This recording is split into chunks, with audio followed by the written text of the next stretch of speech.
अस्सलाम वालेकुम। आज हम रेशो एनालिसिस के चैप्टर को डिस्कस करेंगे। एनालिसिस के माने होते हैं तज्जिया करने के यानी मवाजना करने के। रेशो एनालिसिस के ज़रिए हम एक वैल्यू को दूसरी वैल्यू के साथ कंपेयर करते हैं, उसका तज्जिया करते हैं, यानी एक साल की बैलेंस शीट को दूसरे साल की बैलेंस शीट के साथ उसका मवाजना करते हैं। एक साल की सेल्स को या महीने की सेल्स को, एक्सपेंसेस को, अपनी कंपनी के एसेट्स को दूसरे साल की बैलेंस शीट या एक्सपेंसेस या सेल्स के साथ उसका मवाजना करते, तज्जिया करते कि हमारी कंपनी की ग्रोथ किस तरह से हो रही है। एक्सपेंसेस को कंपैरिजन करके ये हम देखते हैं कि जिसमें ख़र्चे ज़्यादा हो रहे, इस तरह सेल्स का भी तज्जिया किया जाता है महीने के हिसाब से या साल के हिसाब से। हमारी टाइप्स ऑफ रेशो जो होती है वो 4 तरह की होती हैं। पहले कहलाती है लिक्विडिटी रेशो, दूसरी कहलाती है एक्टिविटी रेशो, तीसरी जो होती है प्रॉफिटेबिलिटी रेशो, और जो लास्ट जो होती है कैपिटल स्ट्रक्चर या लेवरेज रेशो।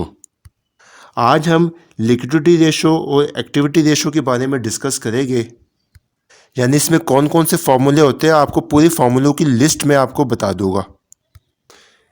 लिक्विडिटी रेशो में जो पहला फार्मूला है, net working capital equal to net current assets minus current liabilities, यानी हमें अपने नेट वर्किंग कैपिटल में से नेट करंट एसेट्स को माइनस कर देंगे करंट लायबिलिटीज को, तो ये हमारे नेट वर्किंग कैपिटल इस तरह से फाइंड आ जाएगा।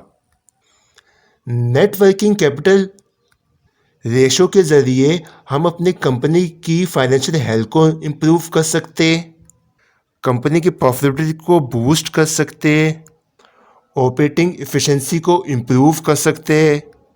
वर्किंग कैपिटल रेशो जो है मार्जिन ऑफ सेफ्टी को रिप्रेजेंट कर रही होती है। दूसरा जो लिक्विडिटी रेशो में हमारे पास फार्मूला है वो इस तरह से current ratio equal to net current assets divide by current liabilities. Next जो हमारे पास वो फार्मूला है, इसको हम एसिड टेस्ट रेशो बोलते हैं या क्विक रेशो के नाम से भी जाना जाता है। इसका जो फार्मूला है वो इस तरह से acid test ratio equal to quick acids divided by current liabilities. अब यहाँ पे देखिए एक वर्ड आ रहा है क्विक एसिड्स। क्विक एसिड्स का ताल्लुक जो होता है वो हमारे कैश से होता है। क्विक एसिड्स में जो हमारे पास जो होते हैं कैश, मार्केटेबल सिक्योरिटीज़ और अकाउंट रिसीवेबल्स, ये जो अकाउंट्स होते हैं एक तरह से हमारे पास ये कैश होता है, कैश कहलाता है, इसलिए हम इनको कहलाता है, इसको कहते हैं क्विक एसिड्स। अगर क्विक एसिड सवाल में ना दिए हुए तो इसको हम इस तरह से निकाल सकते हैं कि अगर हम करंट एसेट में से माइनस कर दे इन्वेंट्री और प्रीपेड एक्सपेंस को, यानी कि हमारे पास अगर इन्वेंट्रीज होगी और प्रीपेड एक्सपेंस होगा, इन दोनों को प्लस कर दे और current asset total current asset में से अगर लेस कर दे तो ये हमारे क्विक करंट एसेट्स बन जाते हैं। या जैसे कि मैंने पहले कहा था, अगर हम कैश या मार्केटेबल सिक्योरिटीज़ और अपने डेटर्स को जो कि अकाउंट रिसीवेबल कहलाते हैं, इनको हम प्लस कर दे तो ये हमारी क्विक एसेट्स कहलाते हैं, क्विक एसेट बन जाते हैं। अब दूसरे नंबर पे जो हमारे पास रेशोज होते हैं वो एक्टिविटी रेशो कहलाते हैं। इसमें जो सबसे नंबर 1 पे जो फार्मूला है raw material turnover equal to cost of raw material use divide by average raw material inventory. दूसरा जो फार्मूला है एक्टिविटी रेशो में वो कुछ इस तरह से work in process turnover equal to cost of goods manufactured divide by average work in process inventory. WIP means work in process. इन फॉर्मूलों को सॉल्व कैसे किया जाता है इनको हम कल अपने लेक्चर्स में देखेंगे। एक्टिविटी रेशो में जो थर्ड जो हमारे पास फार्मूला होता है वो इस तरह से है finish goods inventory turnover equal to cost of goods sold divide by average finish goods inventory. यहाँ पे आपने एक बात नोट की होगी, एक्टिविटी रेशो में ज़्यादातर जो हम ऊपर रखते हैं वो कॉस्ट ऑफ गुड्स सोल्ड को रख रहे होते हैं। उसके बाद जो नेक्स्ट फार्मूला है total asset turnover ratio equal to cost of goods sold divide by average total assets.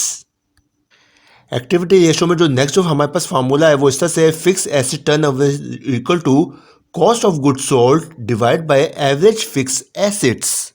इसको याद करने की ट्रिक एक इस तरह से, कॉस्ट ऑफ गुड्स सोल्ड तो ऊपर आ जाता है और जो फार्मूला होगा, जैसे हम यहाँ पे फिक्स एसेट्स आ रहा है या ऊपर वाले फार्मूले में टोटल एसेट्स आ रहा है, तो हम उसका एवरेज निकाल लेंगे, यानी कि एवरेज फिक्स एसेट्स। इस तरह से हम आप याद कर सकते हैं।